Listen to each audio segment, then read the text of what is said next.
बिस्मिल्लाहिर्रहमानिर्रहीम, अस्सलाम वालेकुम। आज 21 अक्टूबर है और दिन है हफ्ते का। बिल आखिर मियां मोहम्मद नवाज शरीफ का पहला खिताब हो चुका है, पहली तकरीर हो चुकी है। बहुत इंतज़ार था इस पहली तकरीर का और देखना था कि मियां नवाज शरीफ इस पहली तकरीर में क्या कहते हैं। इसके बहुत से पहलुओं पर बात हो सकती है, लेकिन इस पहली वीडियो में सिर्फ मैं आपके सामने रखूंगा कि मियां नवाज शरीफ ने आज के खिताब में कौन से 17 झूठ बोले हैं। मियां नवाज शरीफ के 17 झूठ मैं आपके सामने रखूंगा और आपको बताऊंगा कि किस तरह से मियां नवाज शरीफ ने अपनी सियासी जिंदगी का सबसे बड़ा सरेंडर किया है। बड़ी बातें ये कर देंगे, वो कर देंगे, तबाह कर देंगे, बर्बाद कर देंगे, लेकिन ना सिर्फ मियां नवाज शरीफ ने सरेंडर किया है, पांव पकड़े हैं, बल्कि बार बार इस बात को रियलाइज भी कराने की कोशिश किया कि देखो मैंने सरेंडर कर दिया है, देखो मैं बदल चुका हूं, देखो मैं तब्दील हो चुका हूं, मैं वो वाला नवाज शरीफ नहीं हूं। और आज मियां नवाज शरीफ टेंटे फिश हो गए हैं। मियां नवाज शरीफ ने शहबाज शरीफ को साइडलाइन कर दिया है और मियां नवाज शरीफ ने शहबाज शरीफ की जगह ले ली है। मियां नवाज शरीफ साहब की साहबजादी ने पहले ही कहा था कि वो आसान रास्ता में आता है, हाथ जोड़ने पड़ते हैं, जूते साफ करने पड़ते हैं, ये करना पड़ता है, वो करना पड़ता है। वो सब कुछ अब मियां नवाज शरीफ ने खुद अपने हाथ में ले लिया है। उन्होंने कहा अगर जूते ही पकड़ने हैं मैं खुद पकड़ लेता हूं, हाथ ही जोड़ने मैं खुद जोड़ लेता हूं, सर झुका के नौकरी करनी है वो मैं करूंगा। मियां नवाज शरीफ अपने असल की तरफ लौट गए हैं। पहुंची वहीं पे खाक जहां का खमीर था। मियां नवाज शरीफ का खमीर जहां से उठा था, जिस तरह से वो पहली बार वज़ीर आज़म बने थे, उसके बाद वज़ीर आज़म बने थे, फिर तीसरी बार जिस तरह से वज़ीर आज़म बने थे, लेकिन मियां साहब हमेशा वज़ीर आज़म बनने के बाद अपनी वक़्त नहीं समझते और फिर वो आंखें दिखाने शुरू हो जाते थे। लेकिन आज उन्होंने वाज़ेह तौर पर बता दिया है कि मैं अब बदल गया हूं, मैं अपनी असल की तरफ लौट गया हूं, अब कोई शिकायत नहीं आएगी, कोई आपको मसला नहीं होगा, मुझ जैसा ताबेदार आपको ढूंढने से भी नहीं मिलेगा। शहबाज शरीफ क्या बेचता है, मैं आपको हर चीज डिलीवर करूंगा। देखें, पहले तो उन्होंने आज कहा, कुछ शेर आज बहुत पढ़ते रहे, कहते हैं जी बहुत सालों बाद आपसे मुलाकात हो रही है, भाई आप भाग के गए थे। फिर कहते हैं आपकी आंखों में जो प्यार देख रहा हूं उस पर मुझे नाज है, मेरा और आपका रिश्ता कई दहाइयों से चल रहा है। कारकुनान को कह रहे हैं, ना आपने कभी मुझे धोखा दिया और ना नवाज शरीफ ने आपको कभी धोखा दिया। खुदा का वास्ता है मियां साहब, आपकी अपनी तकरीर मौजूद है कि नारे लगते थे कदम बढ़ाओ नवाज शरीफ, हम तुम्हारे साथ हैं। जब मैंने 99 में कदम बढ़ाया, पीछे देखा तो कोई भी नहीं था। फिर आप अभी जब पीडीएम बनने से पहले जो मुझे क्यों निकाला वाली जो कैंपेन थी, उसमें आपने कस्में उठाई, कुरान उठाए, अब मैं छोड़ के नहीं जाऊंगा, अब मैं डट जाऊंगा, अब मैं लड़ जाऊंगा। फिर आप डील करके भाग गए, अब आप डील करके आए हैं और आप कह रहे हैं मैंने आपको कभी धोखा नहीं दिया। और फिर आपने लोगों के एतमाद तोड़ा, जिस तरह से आपने करप्शन लूट मार करके अपने एहसास जताते बनी, आज तक आप उनका हिसाब नहीं दे सके। फिर कहते हैं जनाब कि वैसे अकबर बाजवा साहब, मैं एक अलग वीडियो करूंगा जिसमें मैं कुछ ट्वीट्स पढ़ूंगा। अकबर बाजवा साहब का ट्वीट है, डील कामयाबी से पूरी होने पर इंसान फरते जज्बात से आबदीदा हो ही जाता है। वो कुछ वहां पर होने वाली भी तो अदाकारी हुई थी ना। अच्छा, फिर मियां नवाज शरीफ कहते हैं जब भी मौका मिला बहुत खुलूस से आपकी खिदमत की, दिन रात एक करके पाकिस्तान के अवाम के मसाइल हल किए, कभी किसी कुर्बानी से दरेग नहीं किया। जेलों में मुझे डाला गया, मुल्क बदर मुझे किया गया, जाली केसेस बनाए गए, शहबाज शरीफ और मरियम के खिलाफ भी केसेस बनाए गए। पहली बात यह मियां साहब, किसी ने आपको मुल्क बदर नहीं किया था, आप खुद डील करके गए थे। आप डील करके हमेशा जाते हैं, 2 बार आप सन 2000 में भी डील करके गए थे, अभी भी आप डील करके गए थे। डील करके जाते हैं, डील करके आप वापस आते हैं। उसके बाद कहते हैं मेरे ऊपर जाली केसेस बनाए गए। आज आप आज रसीदें दे देते लंदन फ्लैट्स की, आज आप जराए बता देते, आपने तो आज भी कुछ नहीं बताया। कहते हैं कौन है जो हर चंद साल बाद नवाज शरीफ को उसके प्यारों से दूर कर देता है, तो बताएं ना, आपकी जबान लड़खड़ाती है, आपकी जबान में क्या मसला है, आपकी जबान क्यों गूंग थी, क्यों आपकी जबान खामोश थी, आप लेना नाम, आप क्यों नहीं बताते। इतनी बुज़दिली, इतनी बुज़दिली, इतने खौफ, इतने आपकी कांपे टांग रही थी, आप बताने को तैयार नहीं है। कहते हैं हमने मुल्क को एटमी कुव्वत बनाया, वो अब्दुल कदीर खान साहब बता चुके हैं कि किस तरह से आप उस वक्त क्या कह रहे थे। लोड शेडिंग खत्म की, बिजली नवाज शरीफ ने महंगी नहीं की, मैं बिल साथ लेकर आया हूं। जो बिजली आप बना कर गए थे, जो महंगे मंसूबे आपने बनाए, उन्हीं को हम भुगत रहे हैं, डॉलर्स में हमने पे करना है। जो आपने आईपीपीज लगाए, आज पाकिस्तान उन तबाही के दहाने पर आ गए उनकी वजह से कि बिजली अगर पैदा होती है तो महंगी है। पहली बात तो यह है कि जितनी हमें ज़रूरत है उससे ज़्यादा वो पैदा होती है, पे हमने डॉलर्स में करना है, उसका वो है कैपेसिटी चार्जेस हैं, बिजली आप लें ना लें आपने पैसे देने हैं। फिर बिजली पैदा हो भी सही तो ट्रांसमिट नहीं हो सकती, ट्रांसमिट हो भी जाए तो उसकी जो कीमत है वो अदा नहीं हो सकती। फिर आप कहते हैं कि 2013 में बहुत लोड शेडिंग थी, तो जो जमात लोड शेडिंग करने वाली थी, जिसने 2008 से 2013 तक पाकिस्तान को तबाह और बर्बाद किया था, उस जमात के साथ तो आप आज तक इत्तेहादी हैं, उनके साथ तो मिलकर आप इक़्तिदार में आए थे। उसके बाद फिर आप सारे आपने डील कर ली थी उनके साथ भी, आप करते ना उनका एहतसाब 2008 से 2013 तक, जिन्होंने मुल्क को अंधेरों में धकेला था। फिर कहते हैं ये आगे इंपॉर्टेंट बात, पहली बार उन्होंने क्या कहा, और अपनी बुज़दिली को अवाम पे डालते रहे, अवाम की मोहब्बत का बहाना बना के, वो है ना वो बहुत ज़्यादा वो पता नहीं शेख रशीद साहब कौन कहा करते थे कि रोंदी यारां नूं लै लेना भिरावां दा, ठीक है, कि रोती यार को है, नाम भाइयों का लेती है कि भाई मुझे बड़े याद आ रहे हैं। भाई आप असल में खुद सरेंडर कर चुके हैं, बुज़दिली आप दिखा रहे हैं और आप आवाम पे डाल रहे हैं। कहते हैं आवाम की मोहब्बत देखकर सब दुख दर्द भूल गया हूं, मैं याद कभी नहीं करना चाहता, मैं याद भी नहीं करना चाहता। लेकिन कुछ दर्द ऐसे होते हैं जिनको इंसान भुला तो नहीं सकता, लेकिन एक तरफ कर सकता है, कुछ देर के लिए फरामोश कर सकता है। कुछ जख्म ऐसे होते हैं जो कभी नहीं भरते, तो आप उन बदला लेना उन जख्मों का, आप लेना, आप बदला लें उन जख्मों का। यानी ये मैं नहीं कह रहा कि आप इंडिविजुअल से लें, जो आप कह रहे हैं कि आपके साथ जुल्म हुआ था, नाइंसाफी हुई थी, वो आपके साथ ही मुल्क के साथ हुई थी और आपने कहा था कि अल्लाह भी आपको माफ नहीं करेगा, अल्लाह भी माफ नहीं करता, तो आप नहीं फिर हिसाब उन चीज़ों का, क्यों नहीं लेते आप उन चीज़ों का। उसके बाद मजलूमियत बेची, मेरी वालदा की डेथ हो गई, मेरी बीवी की डेथ हो गई। भाई आपकी वालदा की अगर डेथ हुई थी तो आप आ जाते जनाजा अदा करने के लिए, आपने वहाँ से वालदा की डेड बॉडी पार्सल करा दी, आप नहीं आए। आपके बेटे अपनी वालदा यानी इनकी मिसेज के जनाजे में पाकिस्तान नहीं आए, तो आप अपनी वजह से नहीं आए ना, आपको किसी ने रोका थोड़ी था कि आप पाकिस्तान नहीं आ सकते।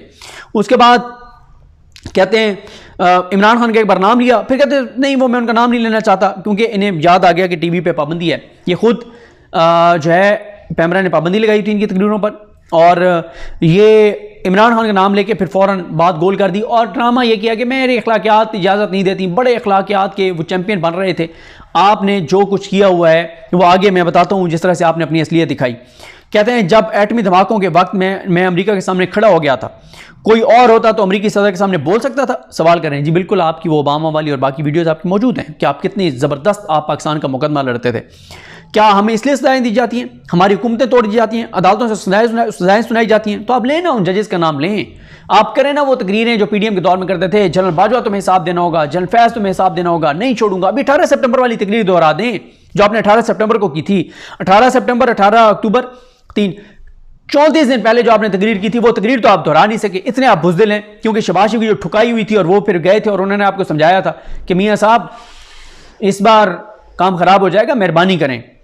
उसके बाद कहते हैं जी मुल्क इस वक्त बर्बादियों की हद तक चला गया है कि कौन लेके गया है? 4 बारियां नून लीग ने ली हैं, इक़्तिदार लिया, 3 बार आप वज़ीर आज़म थे। और अभी मैंने दिन लिखे हुए थे, आगे मैं बताता हूँ आपको कितने दिन पहले शहबाज शरीफ की हुकूमत ख़त्म हुई है। हाँ 67 रोज़ पहले।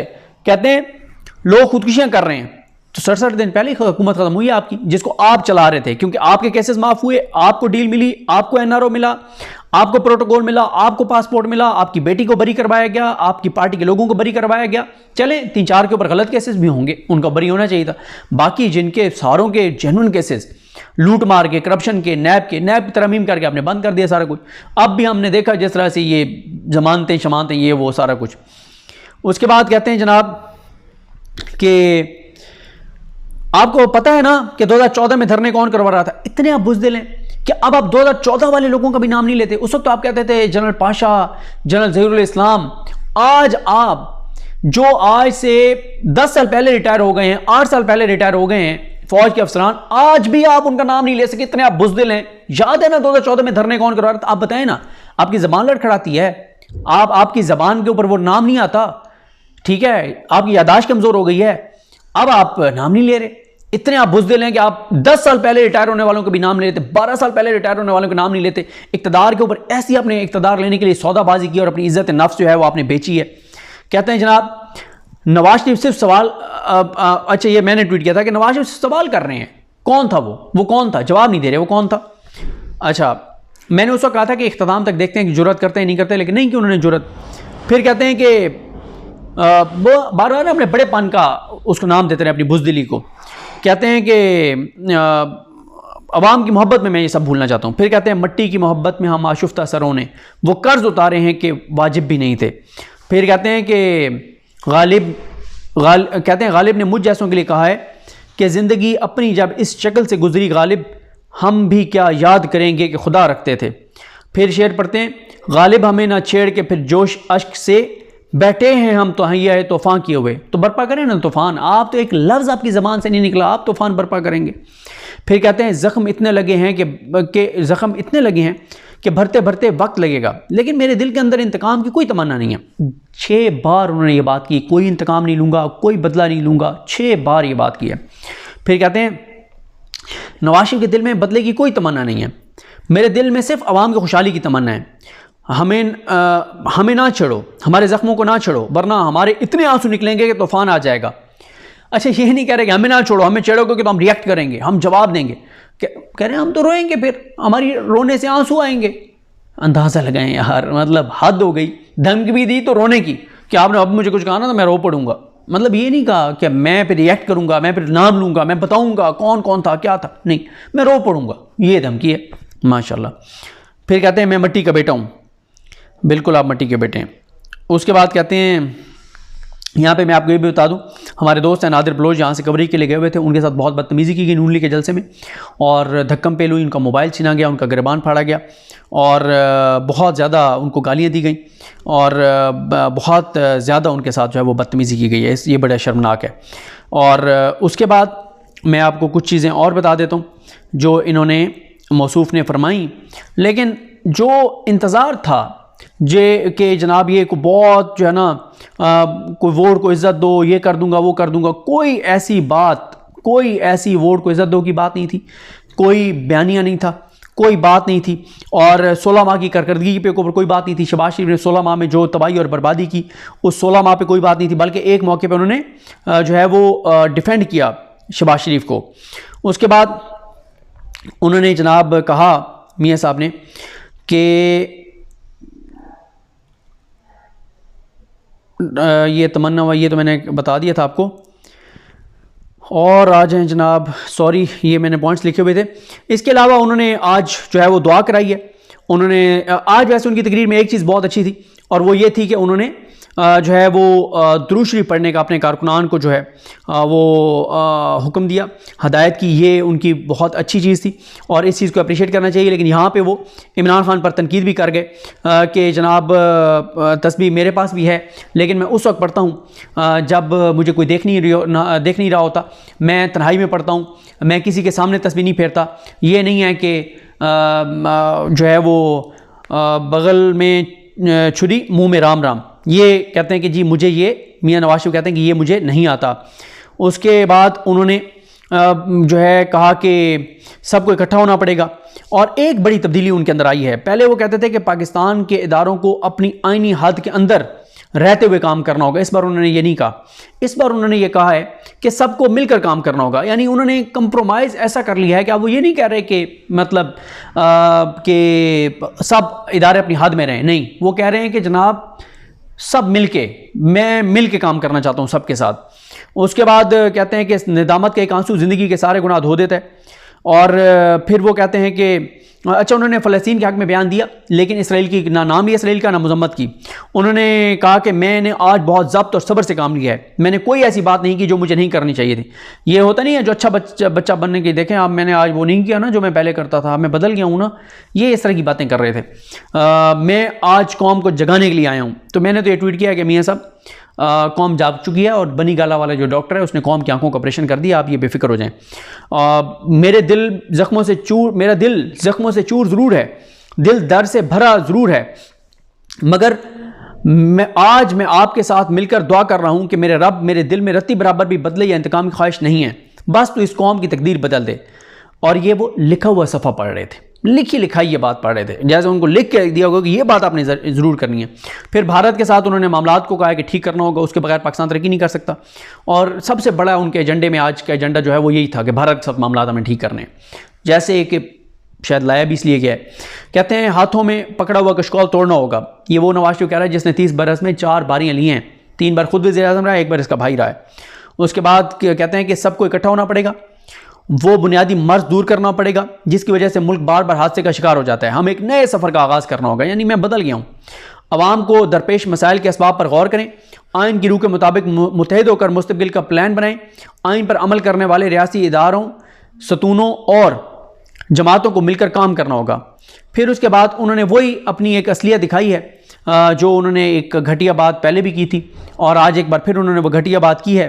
उन्होंने ख़वातीन, जो पीटीआई की ख़वातीन है, उनको टारगेट किया है। इससे पहले भी वो ख़वातीन को पीटीआई की टारगेट कर चुके हैं। जब उन्होंने एक बार कहा था कि आपने देखा है कि बहनें वहाँ पर क्या कर रही थी, तो कहते हैं कि हमारी बहनें कितने आराम से खिताब सुन रही हैं, और हालांकि उन्हें पता भी नहीं था ख़वातीन किस तरफ है, ढूंढना पड़ा किस तरफ है, उस तरफ है। अच्छा, कहते हैं हमारी बहनें कितने आराम से खिताब सुन रही हैं, कोई ढोल की थाप पर यहाँ नाच गाना नहीं है।